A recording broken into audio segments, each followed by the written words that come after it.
হরে কৃষ্ণ কৃষ্ণ কৃষ্ণ হরে হরে, হরে রাম রাম রাম হরে হরে। উৎপন্না একাদশী ব্রত মাহাত্ম্য।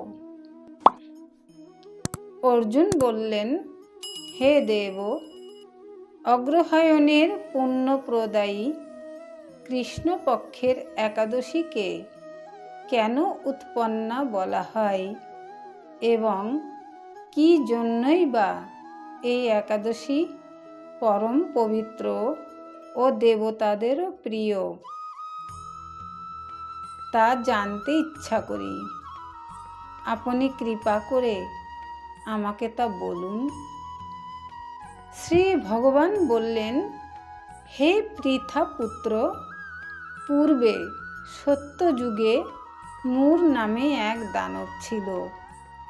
অদ্ভুত আকৃতি বিশিষ্ট সেই দানবের স্বভাব ছিল অত্যন্ত কোপন। সে দেবতাদেরও ভীতিপ্রদ ছিল। যুদ্ধে দেবতাদের এমনকি স্বর্গরাজ ইন্দ্রকে পর্যন্ত পরাজিত করে স্বর্গ থেকে বিতাড়িত করেছিল। এইভাবে দেবতারা পৃথিবীতে বিচরণ করতে বাধ্য হয়েছিল। তখন দেবতারা মহাদেবের কাছে গিয়ে নিজেদের সমস্ত দুঃখ সবিস্তারে জানালেন। শুনে মহাদেব বললেন, হে দেবরাজ, যেখানে শরণাগত বৎসল জগন্নাথ গরুধ্বজ বিরাজ করছেন, তোমরা সেখানে যাও। তিনি আশ্রিতদের পরিত্রাণকারী। তিনি নিশ্চয়ই তোমাদের মঙ্গল বিধান করবেন। দেবাদিদেবের কথা মতো দেবরাজ ইন্দ্র দেবতাদের নিয়ে ক্ষীর সমুদ্রের তীরে গমন করলেন। জলে শায়িত শ্রী বিষ্ণুকে দর্শন করে দেবতারা হাত জোড় করে তার স্তব করতে লাগলেন। স্তুতির মাধ্যমে নিজ নিজ দৈন্য ও দুঃখের কথা তারা ভগবানকে জানালেন। ইন্দ্রের কথা শুনে ভগবান নারায়ণ বললেন, হে ইন্দ্র, সেই মূর দানব কী রকম, সে কেমন শক্তিশালী তা আমায় বলো। ইন্দ্র বললেন, হে ভগবান, প্রাচীনকালে ব্রহ্মবংশে তালবজঙ্ঘা নামে এক অতি পরাক্রমী অসুর ছিল। তারই পুত্র সেই মূর, অত্যন্ত বলশালী, ভীষণ উৎকট ও দেবতাদেরও ভয় উৎপাদনকারী। সে চন্দ্রাবতী নামে এক পুরীতে বাস করে। স্বর্গ থেকে আমাদের বিতাড়িত করে তার স্বজাতি কাউকে রাজা, কাউকে অন্যান্য দিকপাল রূপে প্রতিষ্ঠিত করে এখন সে দেবলোক সম্পূর্ণ অধিকার করেছে।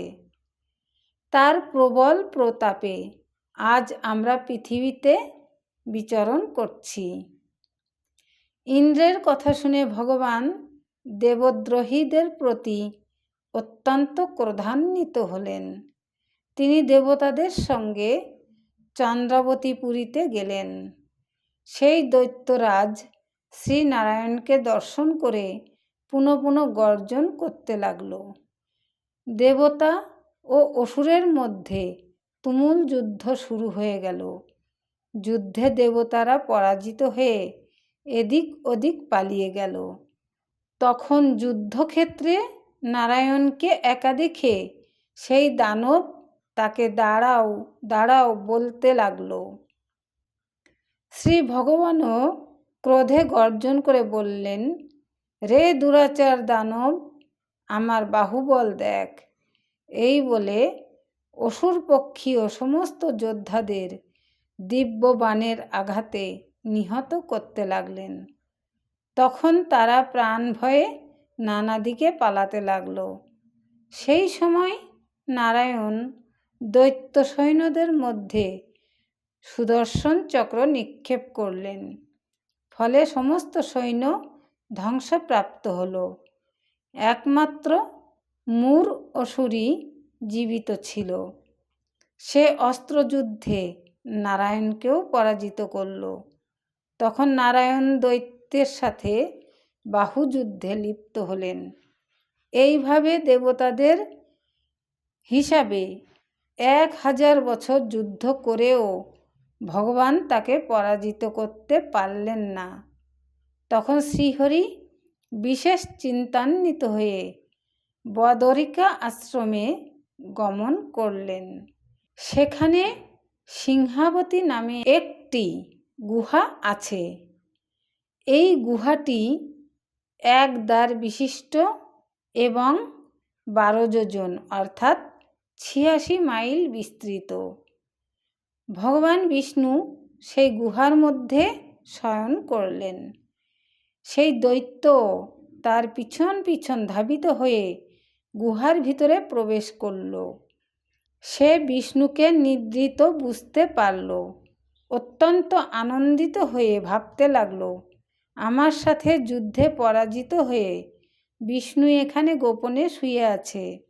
এখন আমি তাকে অবশ্যই বধ করব। দানবের এই রকম চিন্তার সঙ্গে সঙ্গে শ্রী বিষ্ণুর শরীর থেকে একটি কন্যা উৎপন্ন হলো। এই কন্যাই উৎপন্না একাদশী। তিনি রূপবতী, সৌভাগ্যশালিনী, দিব্য অস্ত্র শস্ত্রধারিণী ও বিষ্ণু তেজসম্ভূতা বলে মহাপরাক্রমশালী ছিলেন। দৈত্যরাজ সেই স্ত্রীরূপিণী দেবীর সাথে তুমুল যুদ্ধ শুরু করল। কিছুকাল যুদ্ধের পর দেবীর দিব্য তেজে অসুর ভস্মীভূত হয়ে গেল। তারপর বিষ্ণু জেগে উঠে সেই ভস্মীভূত দানবকে দেখে বিস্মিত হলেন। এক দিব্য কন্যাকে তার পাশে হাত জোড় করে দাঁড়িয়ে থাকতে দেখলেন। বিষ্ণু বললেন, হে মহাপরাক্রান্ত উগ্রমূর্তি, এই মূর দানবকে কে বধ করল? যিনি একে হত্যা করেছে তিনি নিশ্চয়ই প্রশংসনীয় কর্ম করেছে। সেই কন্যা বললেন, হে প্রভু, আমি আপনার শরীর থেকে উৎপন্ন হয়েছি। আপনি যখন ঘুমিয়েছিলেন তখন এই দানব আপনাকে বধ করতে চেয়েছিল। তা দেখে আমি তাকে বধ করেছি। আপনাদের কৃপাতেই আমি তাকে বধ করতে পেরেছি। এ কথা শুনে ভগবান বললেন, আমার পরাশক্তি, তুমি একাদশীতে উৎপন্ন হয়েছ, তাই তোমার নাম হবে একাদশী। আমি এই ত্রিলোকে দেবতা ও ঋষিদের অনেক বর প্রদান করেছি। হে ভদ্রে, তুমিও তোমার মন মতো বর প্রার্থনা করো, আমি তোমাকে তা প্রদান করব। একাদশী বললেন, হে দেবেশ, ত্রিভুবনের সর্বত্র আপনার কৃপায় সর্ববিঘ্ন নাশিনী ও সর্বদায়িনী রূপে যেন পরম পূজ্য হতে পারি, এ বিধান করুন। আপনার প্রতি ভক্তিবশত যারা শ্রদ্ধা সহকারে আমার ব্রত উপবাস করবে তাদের সর্বসিদ্ধি লাভ হবে, এই বর প্রদান করুন। বিষ্ণু বললেন, হে কল্যাণী, তাই হোক। উৎপন্না নামে প্রসিদ্ধ তোমার ব্রত পালনকারীর সমস্ত ইচ্ছা পূর্ণ হবে। তুমি তাদের সকল মনোবাসনা পূর্ণ করবে, এতে কোনো সন্দেহ নেই। তোমাকে আমার শক্তি বলে মনে করি, তাই তোমার ব্রত পালনকারী সকলে আমারই পূজা করবে। এর ফলে তারা মুক্তি লাভ করবে। তুমি হরিপ্রিয়া নামে জগতে বিখ্যাত হবে। তুমি ব্রত পালনকারীর শত্রু বিনাশ, পরম গতি, দান এবং সর্বসিদ্ধি প্রদান করতে সমর্থ হবে। ভগবান বিষ্ণু এইভাবে উৎপন্না একাদশীকে বর দান করে অন্তর্হিত হলেন।